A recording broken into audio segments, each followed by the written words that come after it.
Bueno, o sea, Pedro me dijo a mí que quería saber cómo hacía yo una película, ¿cierto? Y yo pues sabiendo que partíamos de un guión que ya estaba escrito y que Pedro había leído, pero empezamos una aventura muy, digámoslo, muy incierta y muy azarosa porque teníamos que buscar los actores. Entonces Pedro me dijo, yo quiero irme para Medellín, para tu oficina, a ver cómo buscan los actores. Quiero hacer un reportaje como Lillian Ross cuando hace el reportaje sobre la película de Houston, La Roja Insignia del Valor. Pedro estuvo en Medellín con nosotros, testigo constante, digámoslo, de ese trajín tan tremendo que empezamos a tener cuando llegaron todos los, eh, los candidatos, digámoslo, a ser actores y demás. Y Pedro, o sea, la idea era que Pedro recogiera un poco todo ese proceso un poco anómalo y singular que es hacer una película bajo el método mío, ¿cierto? Pedro asistió a todas las entrevistas, se sentaba a escuchar. Yo partí, digámoslo, de un relato original de un amigo mío que me contó cómo se metió en el narcotráfico, cómo lo secuestraron. Y hice un guión muy fiel, digámoslo, a la historia de mi amigo que se había metido al narcotráfico.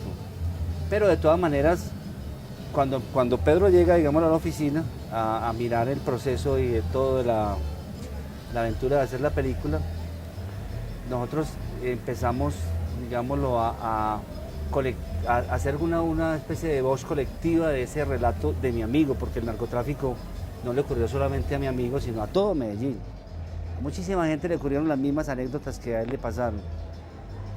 Entonces empezamos a llamar todo tipo de personas que tenían que ver con el narco. Pues desde gente que había simplemente transportado la droga de Medellín a Cartagena, gente que había cuidado las caletas de 2.000, 3.000 kilos, increíbles pues y asombrosas. Al mismo tiempo los guardaespaldas, los lavaperros, los contadores, la gente que había estado arriba, digamos, traqueteando, o sea, recogiendo los dólares después de la venta, los sicarios mismos. Yo creo que Pedro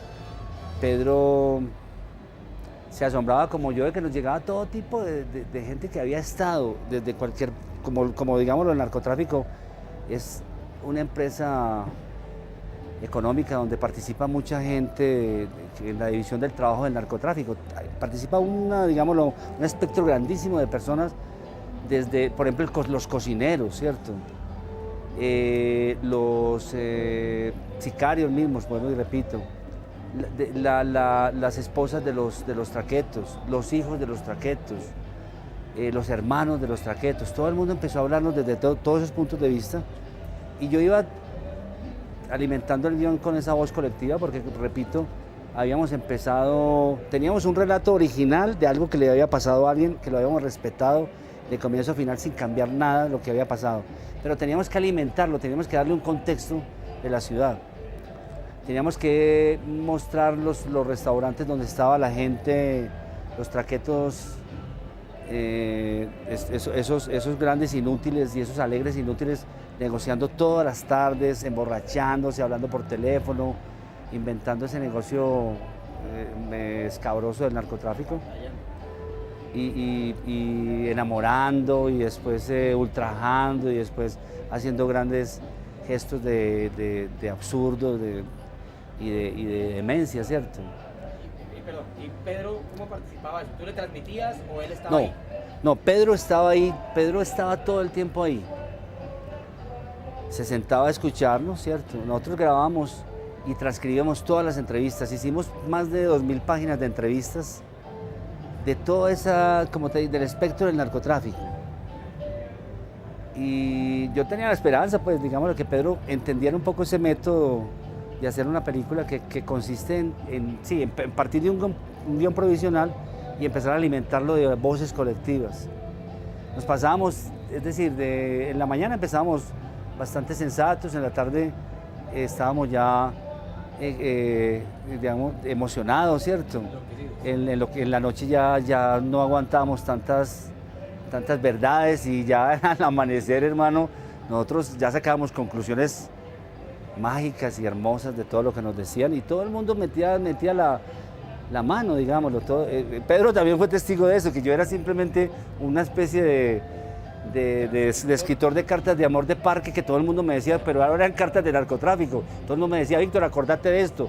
Todo el mundo me decía su poema y yo lo escribía a toda carrera. No, el guión yo lo escribí con el amigo al que le había pasado, digámoslo, todo ese accidente y todo ese drama de haber sido secuestrado, de haberse metido con unos fulanos narcotraficantes y haber sido secuestrado al final por ellos. Llegaba muchísima gente, era también, digámoslo, muy satisfactorio, a veces muy decepcionante también, porque la historia tenía como quien dice, un personaje que era difícil de justificar ante los mafiosos, porque era un don nadie, un hombre sano, que es lo que más odian los mafiosos, los sanos. Los mafiosos nos odian a nosotros porque nosotros somos unos tipos que vemos televisión y creemos lo que nos dicen, leemos el periódico y creemos lo que nos dicen, y estamos todo el tiempo esperando que nos digan cómo vivir, y somos unos manes que más bien la vida nos vive, pues, mientras que ellos viven la vida ellos se levantan por la mañana a cambiar el mundo para su conveniencia, a buscar la plata, que es lo que les interesa a ellos, y ellos son unos tipos muchísimo más activos que uno y mucho más, gozan más de las mieles de la libertad que uno. Uno está simplemente escuchando, y muchas veces era muy decepcionante porque los traquetos nos decían, es la historia más aburridora que he oído. Hermano, cuente la historia de Popeye, hermano.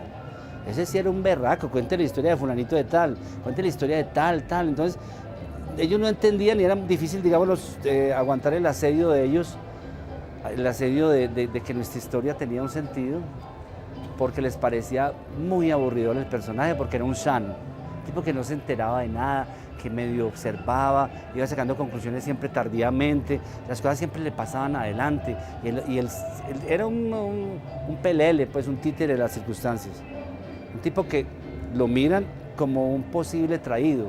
O sea, cuando él conoce al narcotraficante, el hombre se entusiasma de verlo, pero sobre todo porque sabe que más adelante puede de pronto, puede ser un traído de él, o sea, pueden chuparle la sangre, se lo pueden lamber después.